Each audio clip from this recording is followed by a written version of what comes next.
Hey, this is Pastor Bunjee Garrett, and I want to take this opportunity to present you with another word of encouragement.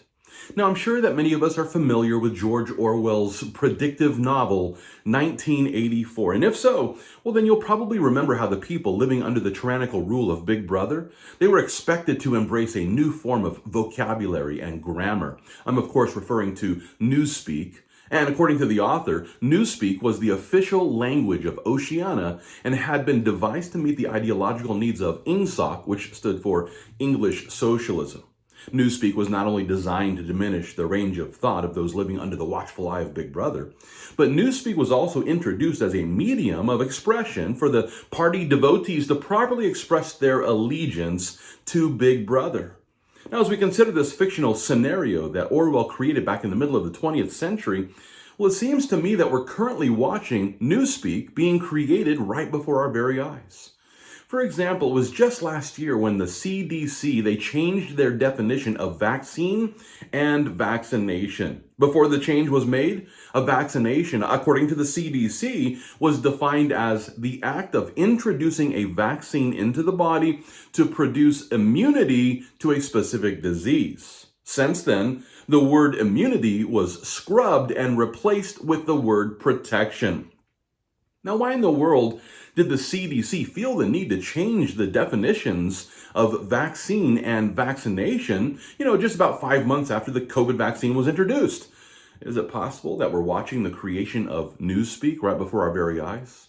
And why did the WHO alter the definition of herd immunity? It was actually back in October of 2020 when the WHO, they revised the concept of herd immunity to exclude the concept of natural immunity. As a matter of fact, up until October of 2020, the WHO defined herd immunity as the indirect protection from an infectious disease that happens when a population is immune, either through vaccination or immunity developed through previous infection. That's the way it used to be defined. Then in the beginning of October 2020, they changed the definition to read in this way.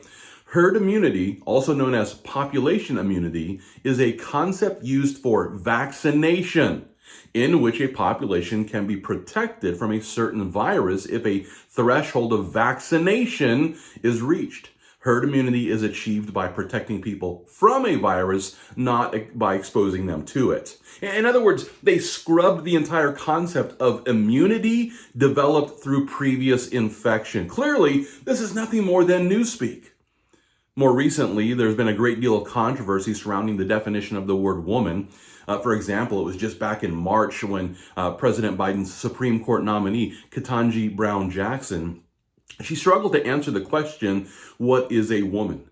She even told Senator Marsha Blackburn that she was unable to define what a woman was because she's not a biologist. In this way, she was helping us to see that those in charge of the progressive left, they're still working out the details for the Newspeak, which will be deemed acceptable speech when it comes to defining what a woman is. And what do you know? It just took 4 more months for the people there at Merriam-Webster to alter the definition of the word female as they prepare for the Newspeak of this brave new world.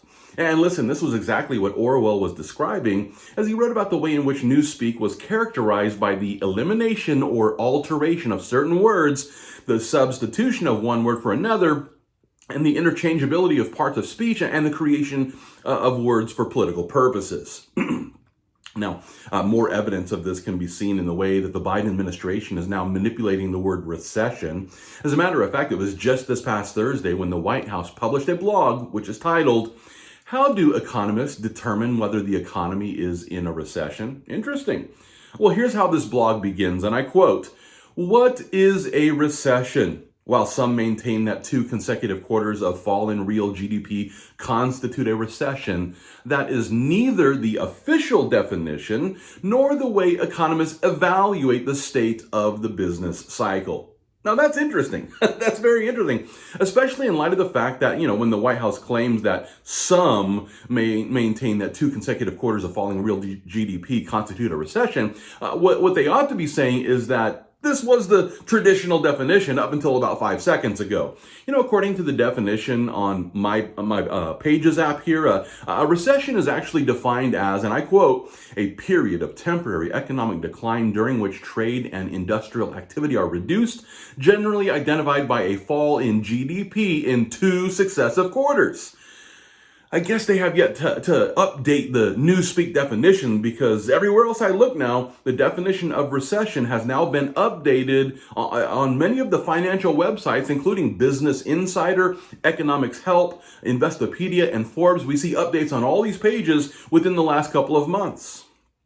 Rather than applying the traditional definition of recession, the Biden administration is now encouraging us to use the National Bureau of Economic Research Business Cycle Dating Committee. And the reason why is because, according to them, this is the official recession scorekeeper. That's what they said in this blog. This is the group that's doing the official recession scorekeeping. Gotcha. So rather than looking to the traditional definition used by most economists, which, would actually prove that we're on the doorstep now of a recession, the Biden administration wants us to believe that the official scorecard for keeping the score here is actually, that's something that the federal bureaucrats are doing. And they won't be able to weigh in on this until, let's see, after the midterms. That's right. They're not going to be able to weigh in on this until after the midterms. Welcome to the United States of Oceania, where federal bureaucrats redefine words just to fit their needs. Further proof of my point can be seen in the recent decision made by the rulers there at Reddit. According to one report, Reddit just released a new list of recently restricted terms and slurs which are no longer allowed, because remember, Newspeak is not only the alteration of terms, but it's also the elimination of words that are no longer acceptable. And according to the rulers there at Reddit, the word groomer has now been identified as an anti-LGBTQ hate speech. Wait a minute. I thought the word groomer was a word that was used of those who are attempting to sexualize children.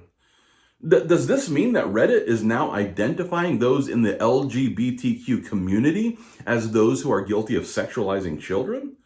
And listen, the word groomer is not only banned on Reddit, but also on TikTok, Twitter, and Meta, which includes Facebook and Instagram. They've also confirmed that the utilization of the term groomer is now a violation of their policies that prohibit hate speech. That's right. This term is no longer an acceptable word in the Newspeak of 2022. Now, with all these examples in mind, I should remind you that the Biden administration has already informed us that they're preparing to create a disinformation governance board, or what we might call a ministry of truth, to put it in Orwell's terms. And they're going to make sure that we're all repeating the acceptable propaganda or face the consequences. And with that being the case, I just encourage every Christian to remember that we've been called to speak the truth. Not newspeak, but the truth. We've been called to speak the truth. And yes, even if it results in our persecution. I should also remind you about the warning that Paul presented in 1 Timothy chapter 4. It's there where he declares, "Now the Spirit expressly says that in latter times some will depart from the faith, giving heed to deceiving spirits and doctrines of demons, speaking lies in hypocrisy, having their own conscience seared with a hot iron." Christian, listen, we're living in a day and an age when many people will begin to fall away from the faith. And the reason why is because they will gladly embrace the deceptive doctrines of demons, which appears to be presented with Newspeak. As a result, they will begin to spread the same lies as they play the hypocrite, saying things that are no longer true. And according to how easy it is for us to fall away, and knowing that it is so easy for us to just slip into sin, it's just crucial for every Christian to continue abiding in the truth of God's word, so that we can avoid the deceptive lies of those who are cramming down on us Newspeak. It's for this reason that I encourage you, let's spend more and more time studying the scriptures here in these latter times. And in this way, the Lord will help us to continue fighting the good fight of faith, and all for the glory of God.